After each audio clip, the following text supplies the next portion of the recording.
Good morning students. आज हम chapter 1 में पढ़ेंगे कि पिछले वीडियो में हमने जाना कि ग्रह विज्ञान का महत्व क्या होता है। ठीक है, आज हम पढ़ेंगे, आज का हमारा नया टॉपिक है चैप्टर 1 का ग्रह विज्ञान के क्षेत्र। क्या है आज का हमारा टॉपिक? ग्रह विज्ञान के क्षेत्र।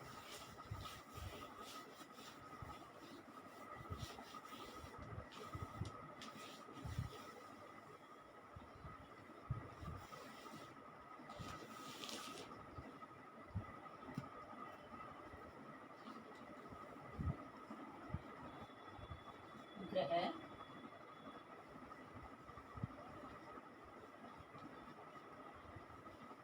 विज्ञान का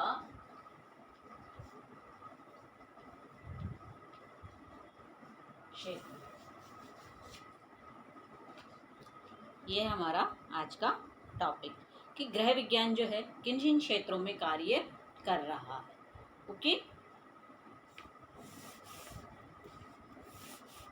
उससे पहले हम एक टॉपिक हमारा छोटा सा हम क्लियर कर लेते हैं कि ग्रह विज्ञान शिक्षा के उद्देश्य।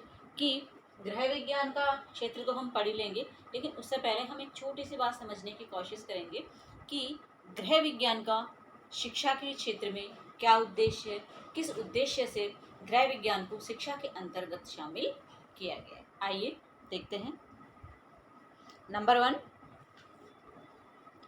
वस्त्रों की सिलाई तथा उनका उचित रखरखाव संबंधी फर्स्ट पॉइंट, विद्यार्थियों को वृद्धि एवं विकास संबंधी ज्ञान अर्जित कराना। यानी कौन सा ज्ञान अर्जित कराना? विद्यार्थियों को वृद्धि और विकास संबंधी ज्ञान अर्जित कराना। फिर है विद्यार्थियों में सीमित साधनों के उचित व्यवस्थापन के कौशल का विकास कराना।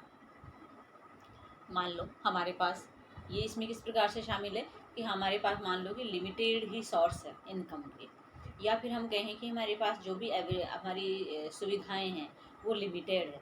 तो इसके लिए हम क्या करेंगे कि उसकी व्यवस्था हम कैसे करें? तो व्यवस्था के लिए हमें एक अपना कौशल की आवश्यकता होती है, वो कौशल हमारे अंतर्गत होना चाहिए।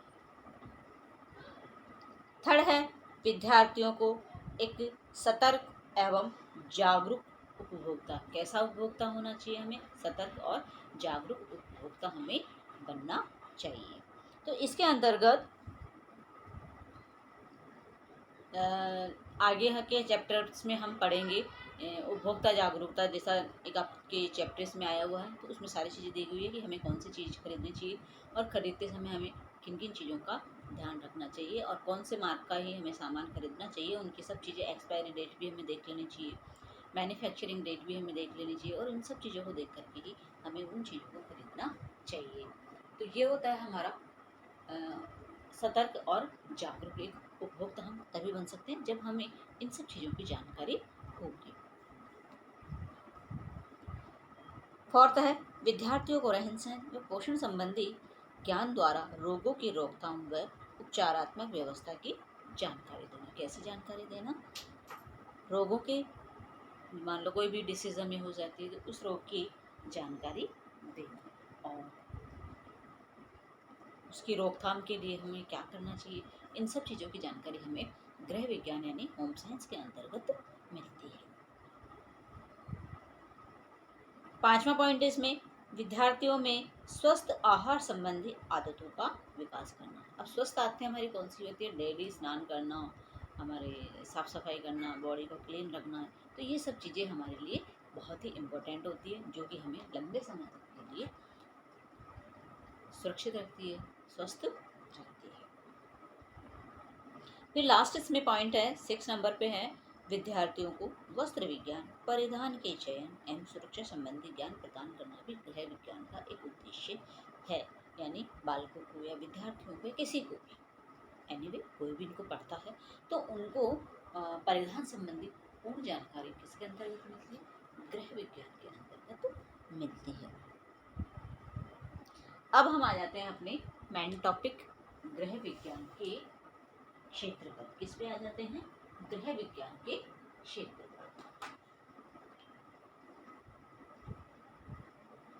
अब देखिए, गृह विज्ञान के इस क्षेत्र को हम थोड़े अट्रैक्टिव तरीके से समझने की कोशिश करते हैं। ठीक, तो जैसे हमने यहाँ पे एक हट बना दी।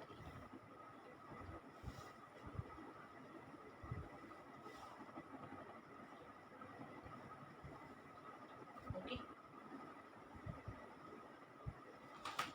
ये है हमारा एक गृह विज्ञान विषय। हमारे लिए ये है हमारा गृह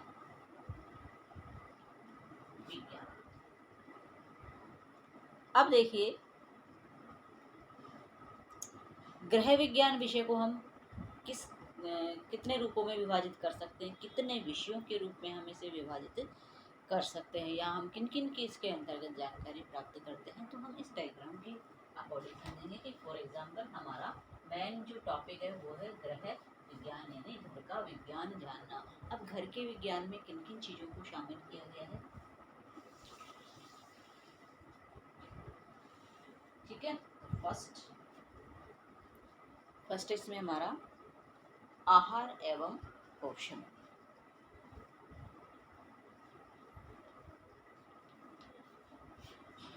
आहार एवं पोषण। सेकंड है मानव विकास।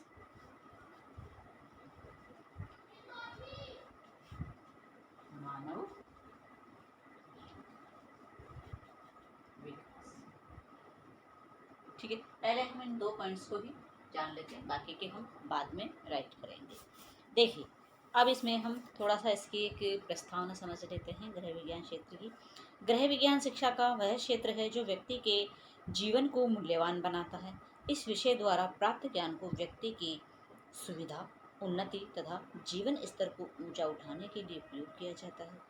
इस अध्ययन से परिवार के सभी सदस्यों का विकास एवं उनकी समस्त आवश्यकताओं की पूर्ति भलीभांति करना संभव हो जाता है। गृह विज्ञान विषय मानव जीवन के उपयोग में आने वाली सभी बातों से संबंधित होता है। इसलिए इसमें कला, विज्ञान, समाजशास्त्र, प्राकृतिक विज्ञान, व्यावहारिक विज्ञान, मनोविज्ञान, वाणिज्य आदि विषयों का समावेश होता है। इन सभी विषयों को घर में प्रयोग योग्य रूप में एकत्रित कर गृह विज्ञान विषय की संरचना की गई है। गृह विज्ञान विषय को मूल रूप से निम्नलिखित 5 विषयों में विभाजित किया जा सकता है, ठीक है। कितने भागों में विभाजित किया जा सकता है? 5 भागों में विभाजित किया जा सकता है।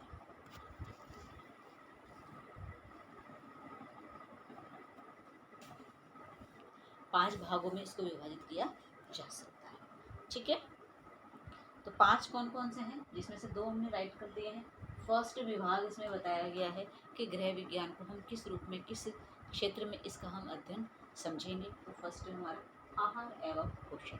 आहार बहुत ज़रूरी है, सबसे ज़रूरी इम्पोर्टेंट क्या है, हम मनुष्य योनि में आए हैं, तो सबसे पहले हम क्या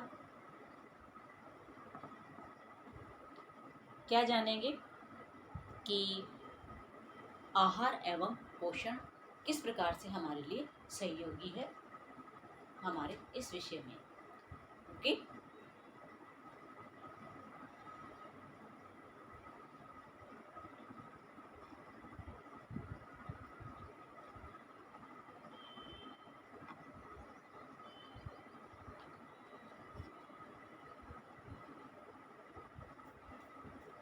फिर है दूसरा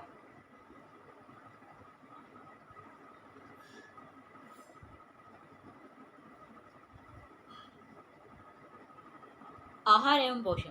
व्यक्ति का स्वास्थ्य ग्रहण किए गए भोजन पर निर्भर करता है।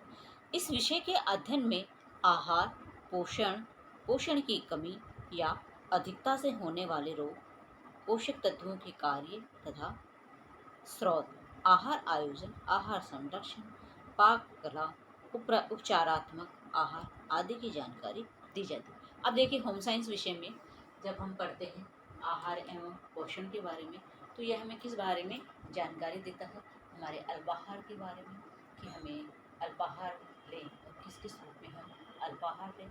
हर क्षेत्र में हम अल्पाहार जरूरी नहीं होता है, कई ऐसे होते हैं जो अतिरिक्त पोषण आहार या पोषण हमें आहार में लेना होता है। तो इन सब चीज़ों की कि किस क्वांटिटी में, कितनी मात्रा में, कौन सा मिनरल्स हमें कितनी मात्रा में लेना चाहिए, इन सब चीज़ों की जानकारी हमें इसके अंतर्गत दी जाती है। सेकंड है इसमें मानव विकास। मानव का विकास कैसे, क्योंकि होम साइंस विषय के अंतर्गत बहुत सारी चीज़ें बताई जाती हैं।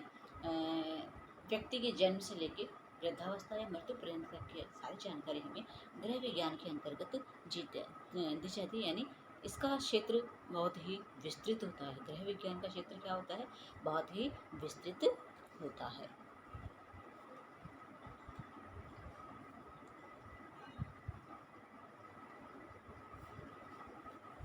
इस विषय में सामान्य तथा विशिष्ट बालकों के शारीरिक, मानसिक, भावात्मक, सामाजिक विकास को समझा जाता है। अब हमारे सामने अभी मैंने आपको पढ़ा विशिष्ट बालक। सबसे पहले हम आहार संबंधी या संवेगात्मक जो भी विकास है वो बाद में समझेंगे। सबसे पहले हम जानेंगे कि विशिष्ट बालक क्या होता है। क्या समझेंगे हम कि विशिष्ट बालक क्या होता है। आइए विशिष्ट बालक के बारे में पहले हम समझ लेते हैं।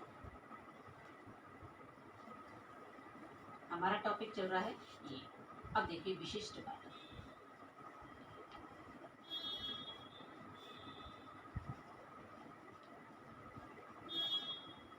अब देखिए बच्चों, विशिष्ट बालक के अंतर्गत बहुत सारे बच्चे, विशिष्ट बालक के अंतर्गत बहुत सारे बच्चे आते हैं। कौन कौन से आते हैं? फर्स्ट, प्रतिभाशाली बालक। प्रतिभाशाली बालक। अब हम समझेंगे कि प्रतिभाशाली बालक कौन होते हैं। प्रतिभाशाली बालक वो होते हैं जिनकी बुद्धि शक्ति या फिर इंटेलिजेंसी हम उनको बोल सकते हैं, वो उनकी इंटेलिजेंसी बहुत अच्छी होती है, क्लास में टॉपर होते हैं, तो वो बालक बहुत ही इंटेलिजेंट माने जाते हैं। तो वो बालक किसके अंतर्गत आते हैं? विशिष्ट बालक के अंतर्गत आते हैं। फिर हम दूसरा है पिछड़े बालक, एवरेज बालक जिसको हम कहेंगे, पिछड़े औसत बालक या फिर पिछड़े हुए बालक का मतलब है कि जो सामाजिक और आर्थिक रूप से पिछड़ गए हैं, बहुत कुछ करना चाहते हैं लेकिन या तो उनकी शरीर से अक्षम है या फिर उनकी परिवार की आर्थिक स्थिति अच्छी नहीं है, इस वजह से वो क्या हो गए हैं? पिछड़ गए। क्या हो गए हैं? वो पिछड़ गए हैं। उसके बाद है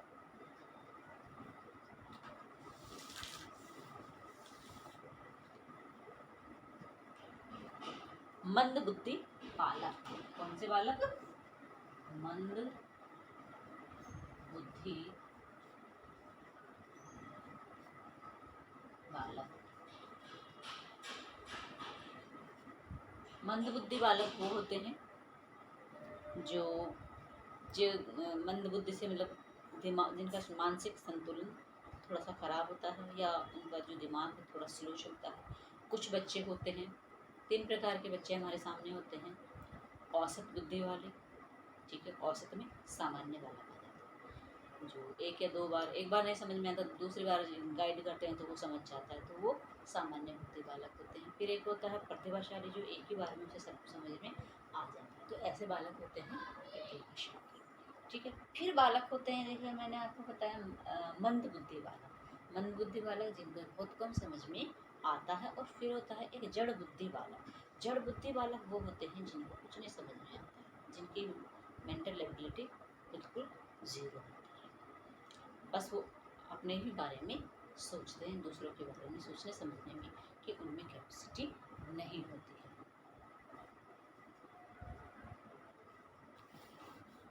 हाँ, विशिष्ट बालक हम समझ रहे थे।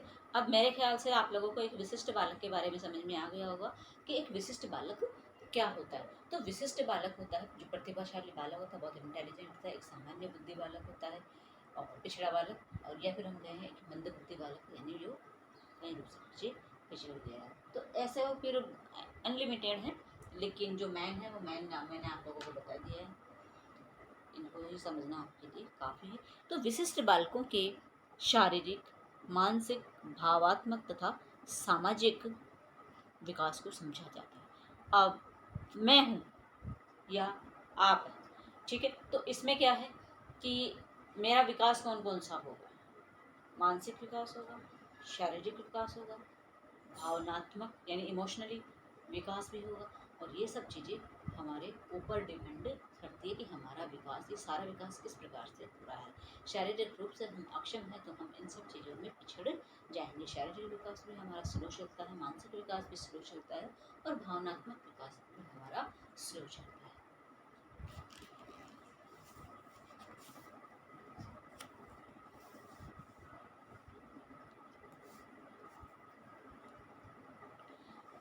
फिर है विभिन्न आयु वर्गों के बालकों की पारिवारिक संरचना, उनकी आवश्यकताओं और समस्याओं का भी विस्तार से अध्ययन किया जाता है। फिर साथ में आयु वर्गों की पारिवारिक संरचना, कई वर्ग के बच्चे होते हैं, कई आयु के बालक होते हैं, तो उनकी हम क्या समझेंगे? परिवार की संरचना। इसकी संरचना जैसे विशिष्ट बालक मैंने बताया, मंदबुद्धि, प्रतिभाशाली, औसत बालक, तो इन लोगों का क्या परिवार नहीं होता? होता है ना इनका परिवार। तो हम उसी परिवार की संरचना यानी उनकी बनावट के बारे में जानेंगे कि आज जो ये प्रतिभाशाली बालक है तो क्यों है?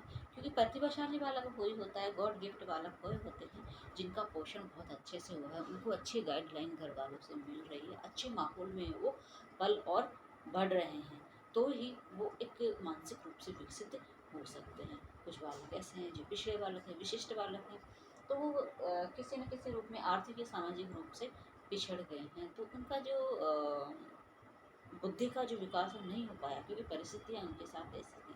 या तो कोई शारीरिक विकलांगता हो सकती है या कोई अन्य परिस्थिति हो सकती है जिसकी वजह से वो पीछे पिछड़ गए हैं। तो इन सब चीज़ों की जानकारी हमें होम साइंस में मिलती है। फिर है हमारा थर्ड, संसाधन व्यवस्था।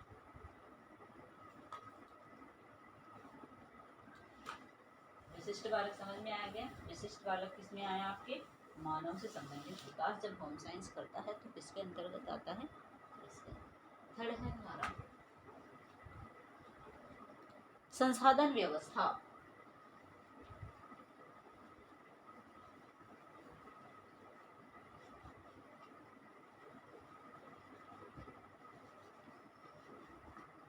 संसाधन व्यवस्था क्या होती है? संसाधन होते हैं जो हमारे आवश्यकताओं की पूर्ति करें, उन्हीं साधनों को हम क्या कहते हैं? संसाधन। क्या कहते हैं? संसाधन।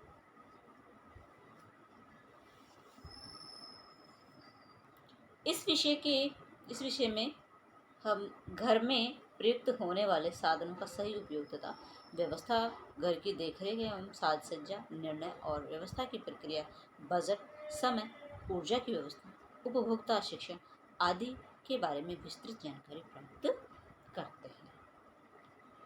अब देखिए संसाधन क्या होते हैं। संसाधन जो हमारी आवश्यकताओं की पूर्ति करे वो संसाधन होते हैं। संसाधन इसलिए भी होते हैं क्योंकि वो हमारी ज़रूरतों को पूरा कर रहे हैं, और ज़रूरतों को पूरा हम कब कर सकते हैं? जब हमारे परिवार की आर्थिक आय अच्छी होगी तभी हमारी ज़रूरतें पूरी हो सकती है। फिर है वस्त्र एवं परिधान, वही जो कि किसी बात है कि वस्त्रों के बारे में हमें जानकारी देता है, जो कि हमने शिक्षा के उद्देश्य में जाना था। फिर हमारी मैं एक लास्ट रह गया, संचार का विस्तार। संचार तथा विस्तार, ठीक है। कौन से क्षेत्र में कार्य करता है गृह विज्ञान? संचार और विस्तार के क्षेत्र में भी प्रगति कर रहा है। उनकी भी शिक्षा हमें इसके माध्यम से मिलती है कि किस प्रकार से हमें जो कम्युनिकेशन, संचार का मीन्स यहाँ पे कम्युनिकेशन है, हम किस प्रकार से बात कर सकते हैं, विचारों का आदान प्रदान कर सकते हैं, वस्तुओं का आदान प्रदान कर सकते हैं। देखिए इस विषय में गृह विज्ञान की सभी शाखाओं द्वारा ज्ञान को किस प्रकार सभी तक पहुँचाया जाए तथा इसका प्रयोग समाज कल्याण के कार्यों में किया जाए, यह शिक्षा दी जाती है। और ये सारी शिक्षाएं कहाँ दी जाती है? समाज कल्याण कार्य के अंतर्गत हमें दी जाती है। समाज कल्याण कार्य कौन सा होता है? जो हमारे लिए बना हुआ है, एक समाज के लिए। समाज में कुछ ऐसे व्यक्ति हैं जो शिक्षा प्राप्त नहीं कर पा रहे हैं, तो उनको गवर्नमेंट की तरफ से बहुत सारी सुविधाएं दी जाती है। तो इनके लिए एक समाज कल्याण विभाग बनाया गया है और इन सब की जानकारी हमें समाज कल्याण विभाग से प्राप्त होती है कि आपको किस प्रकार से किस चीज़ का विस्तार करना है, अपनी स्थिति को कैसे सुधारनी है, गवर्नमेंट द्वारा जो चलाई जा रही योजना है उन्हें हम कैसे अपना सकते हैं। तो इन सब चीज़ों की जानकारी हमें किसके अंतर्गत मिलती है? गृह विज्ञान क्षेत्र के अंतर्गत मिलती है।